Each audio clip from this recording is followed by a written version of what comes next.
Good evening. So, America tells itself a comforting story. A story where things were once terrible, then they improved, and now we're living in the after. After slavery, after Jim Crow, after racism. That story is not history at all. It's actually marketing, branding. The American enterprise is painting a picture of itself different than the truth. Because America does not move forward in a straight line. It moves secular. And every cycle follows the same exact pattern. Black advancement, white backlash.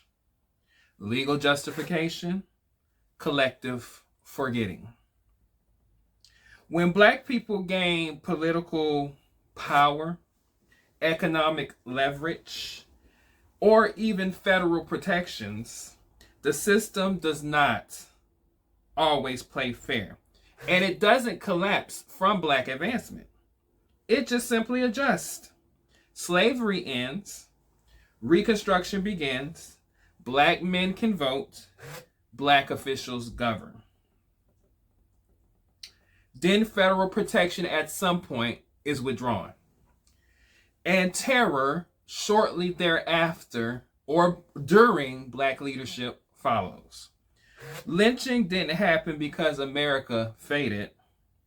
It happened because America self-corrected. Jim Crow wasn't an accident. It was actually a solution to the problem they perceived they had. Fast forward, civil rights laws pass, voting expands, schools integrate. Then comes in mass incarceration, the war on drugs, the implementation of drugs within our neighborhoods, mandatory minimums, stop and frisk, same function, just a different language. Chains become law and order, plantations become private prisons, slave patrols become policing. And every time Americans are told, at least we're better than we used to be. Better for who? Because progress in America has never been permanent. It has always had and have been conditional. And the moment black people are perceived as gaining too much ground in our fight for liberation, the system doesn't panic, it recalibrates. Which brings us where we are today. Another recalibration.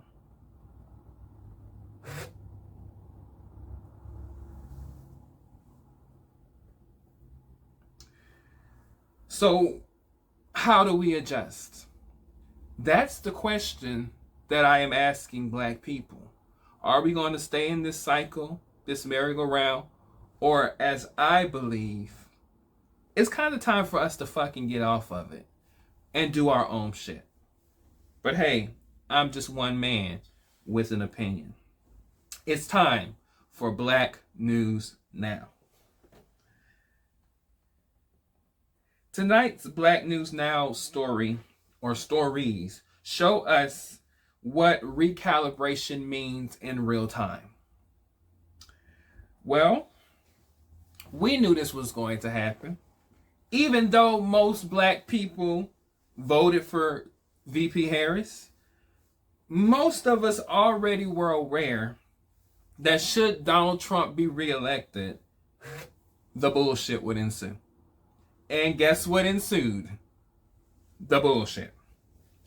ICE has been racially profiling, and obviously that's going to have an impact on Black Americans. So across several states, U.S. Immigration and Customs Enforcement, aka ICE, has been detaining, restraining, bothering Black Americans following the court's decisions to loosen restrictions on immigration enforcement tactics.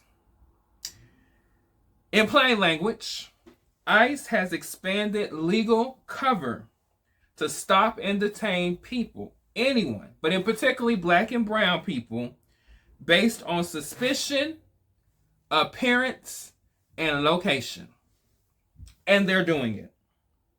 And in America, when racial profiling becomes policy, Black people are never exempt.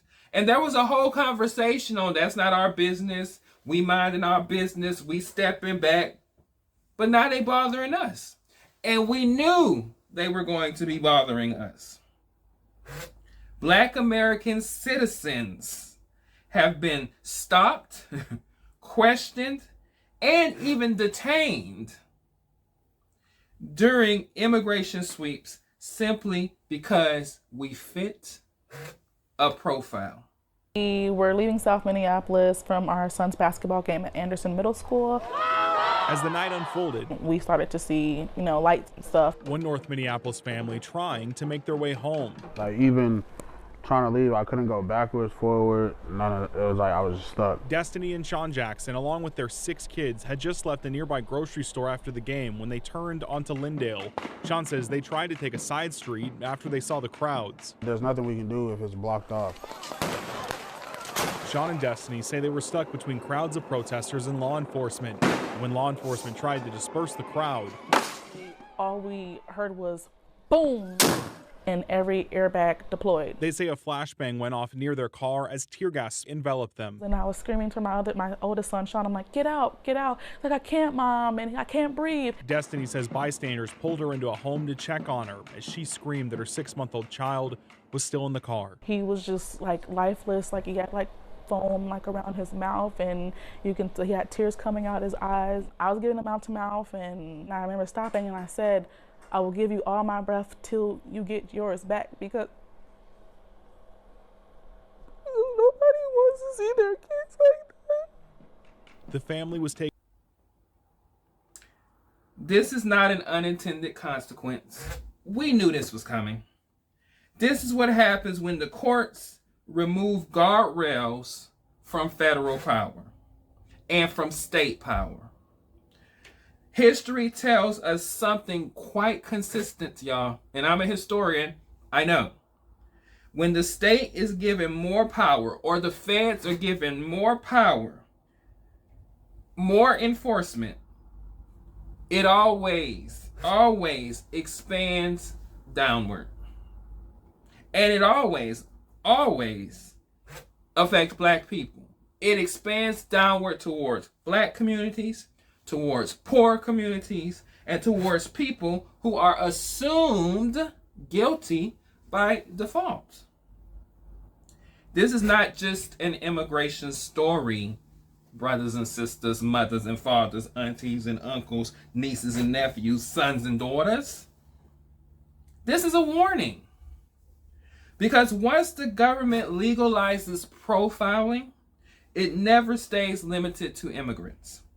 Profiling becomes precedent, and precedent becomes policy.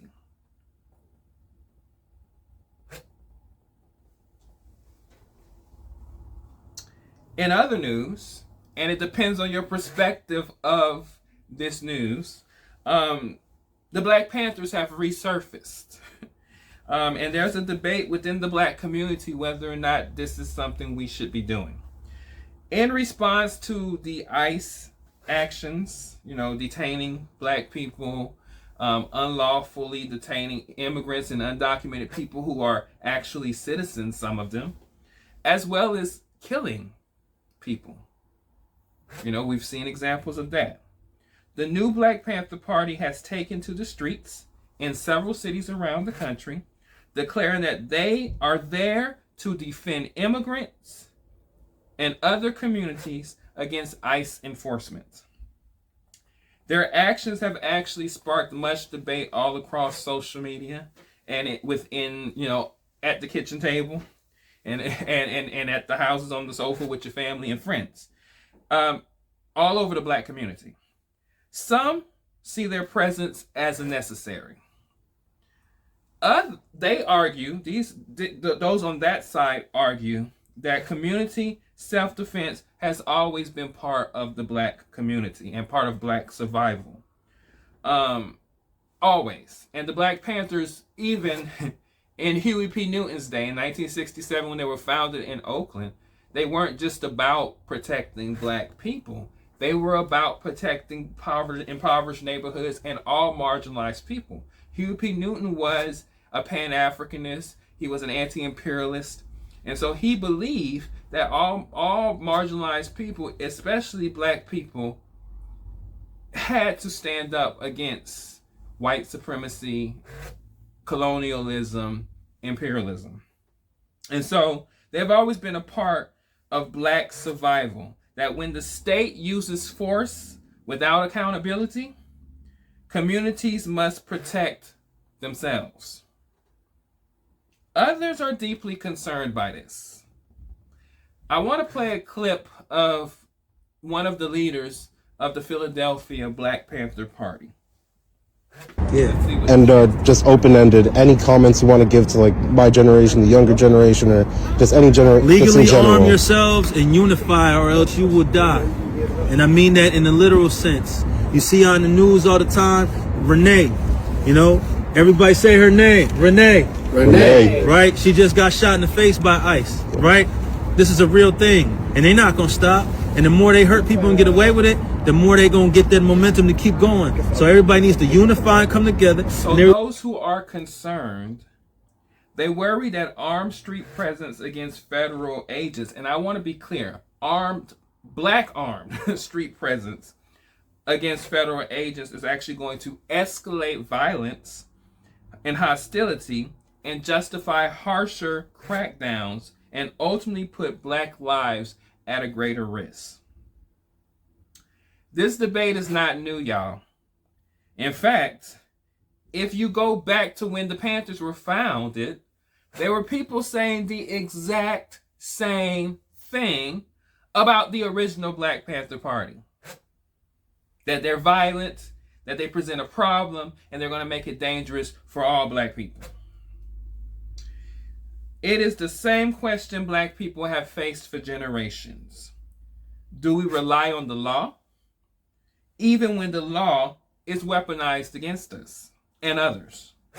Or do we organize outside of it? At the end of the day, what ultimately matters is this.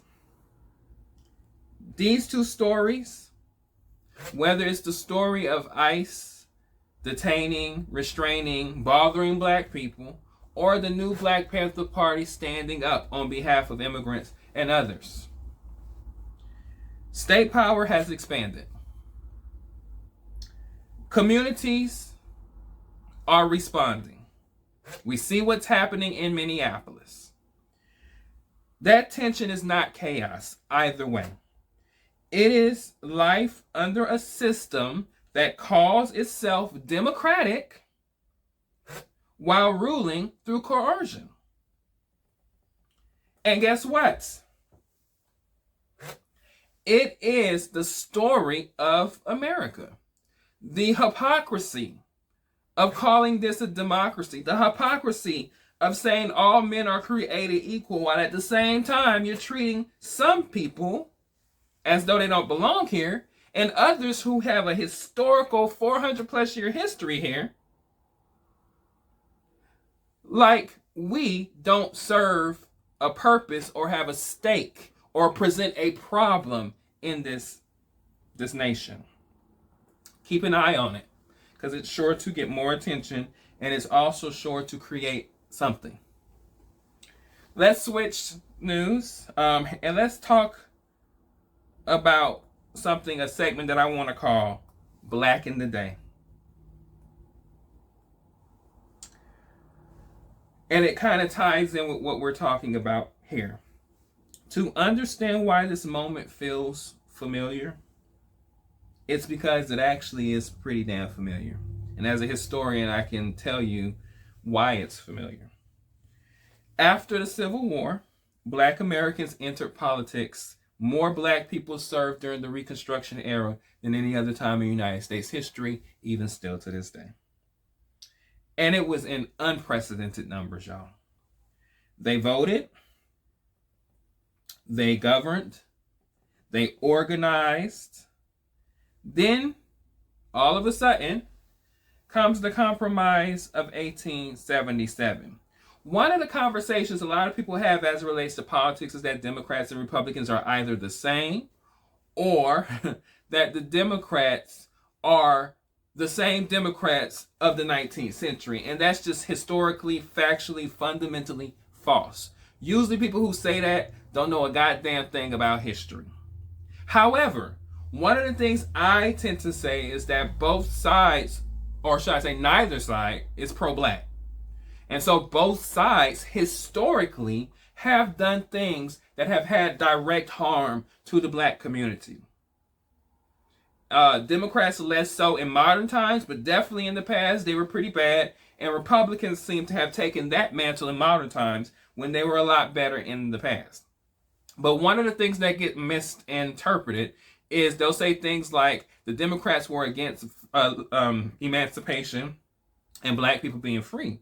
But the Republicans didn't quite care about it either. And that's why the Compromise of 1877, coupled with like the Khrushchev cases and some of the rolling back of civil rights, the civil rights legislation that was passed in the Reconstruction period in the 19th century by the Republican total Supreme Court.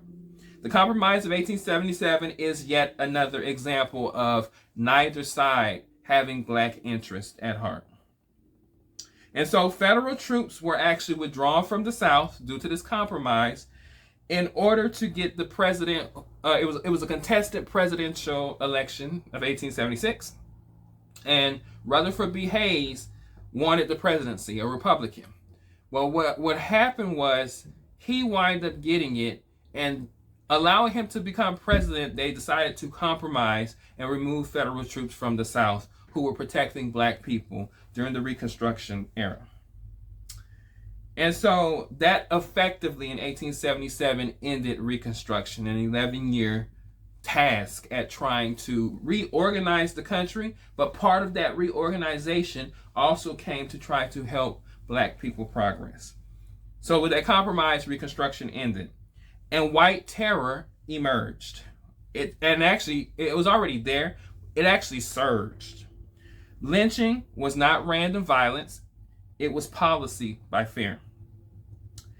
Its purpose was clear: suppress Black political and economic power, destroy Black economic independence and social independence, and reassert the racial hierarchy in this country. And guess what, y'all? It worked. It was quite effective.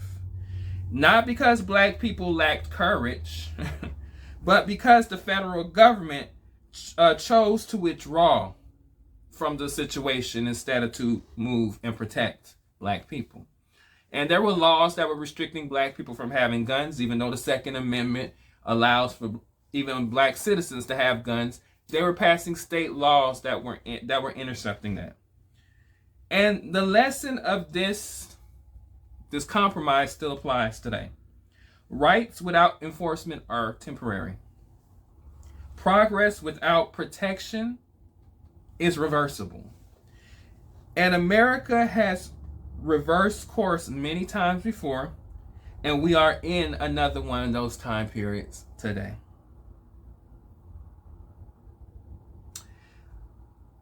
And we're going to do Black World now, which is very interesting today.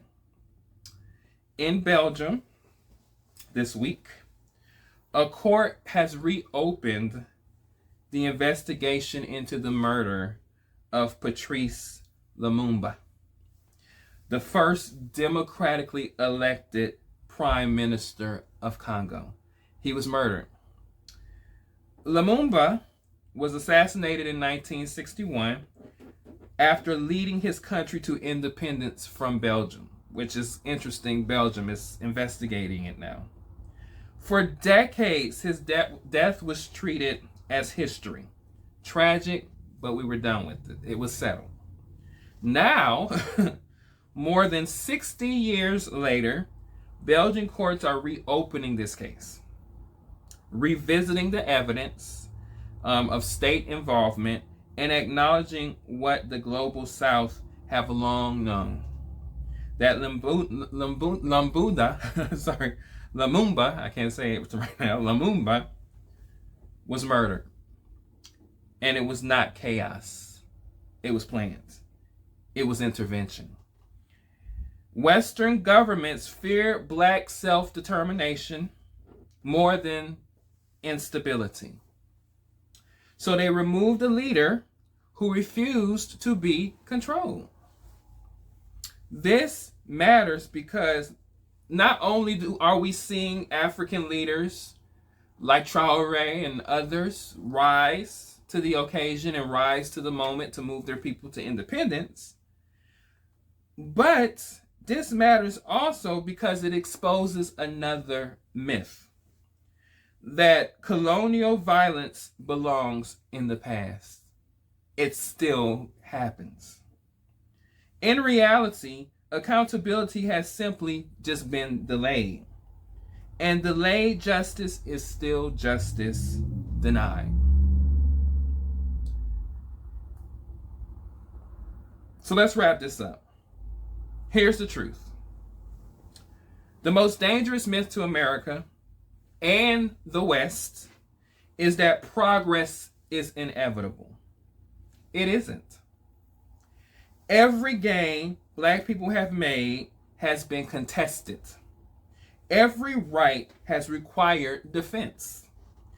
Every advance has faced retaliation. The danger is not that societies move backwards, because they don't. The danger is believing that they can't move backwards.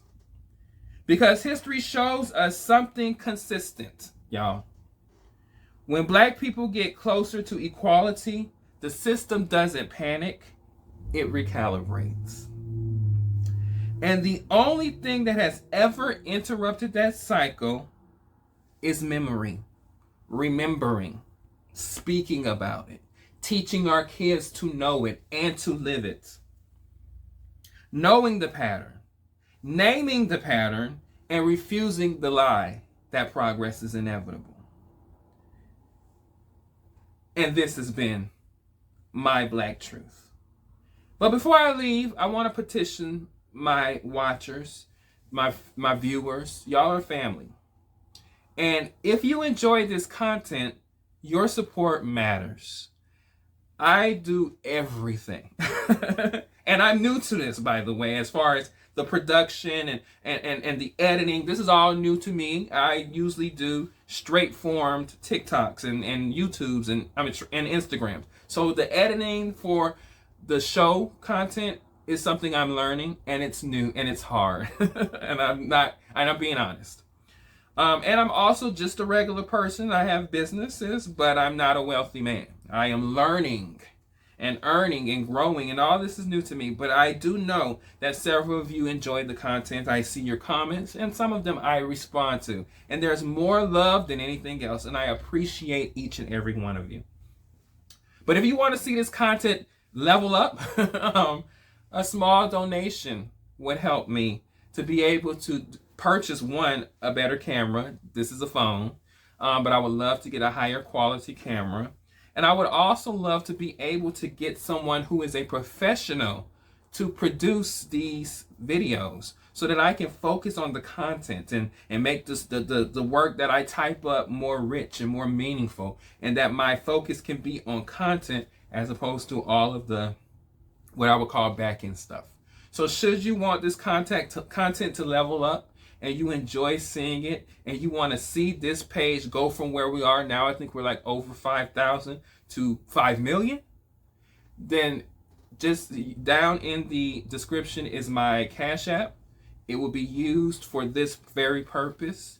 I commit to this. I want this to be a 4-day, maybe even at some point a 5-day-a-week show that you can look forward to, just like you look to any other news. You can get your black news here. So yeah, it's Dr. Larry Smith Cash App down in the description. If you choose to, out the kindness of your heart, donate just to this show. And I mean, you donate to everything else. We were donating to PBS. We donate to our churches. We donate people to people that feed into us. And I want this platform to be a platform of black news, black freedom, but also history and all of the topics, and eventually get interviews. I want this to be the go-to platform when black people want to know about what's going on in the black community, present in the locally and globally.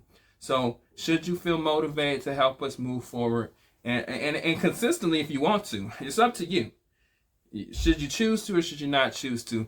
I rather you, the best way that you can support is by liking the video, by sharing the videos, and commenting and engaging and watching the videos. But other than that, that's my petition to you, and you have your free will to do so. I appreciate you for watching. I appreciate you for taking your 30 minutes or so here with me. And I will see you next time on Black Truth Daily. I'm Dr. Larry, and I'm out.